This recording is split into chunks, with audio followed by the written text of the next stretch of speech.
Niente acciughe pescate nel Mar Ligure da dicembre a marzo. Nulla di particolare, si tratta del consueto fermo volontario per questo tipo di pesce che in questa stagione si riproduce e non si trova nelle nostre acque.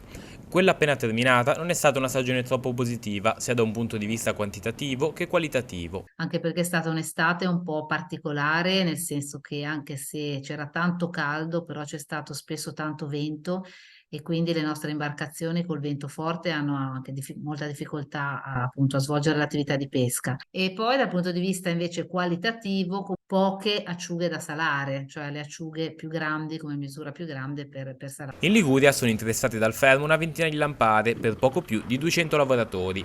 Oltre a quello che si pesca, il settore deve fare i conti con i costi elevati del gasolio. Quest'estate c'è stato di nuovo un aumento e questo infatti l'abbiamo anche di nuovo denunciato perché si è arrivati di nuovo a 1,20 euro, 1,30 euro al litro.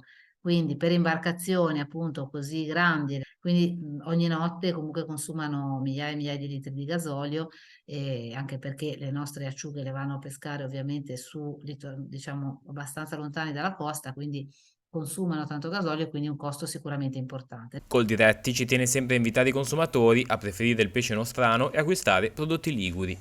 E quindi questa attività deve essere anche valorizzata dal punto di vista del consumo. Proprio per questo chiediamo e sosteniamo che non vengano chieste insomma e consumate acciughe in questo periodo, proprio perché vuol dire che si va un po' contro quello che invece è l'aiuto alla risorsa e l'aiuto ai nostri operatori.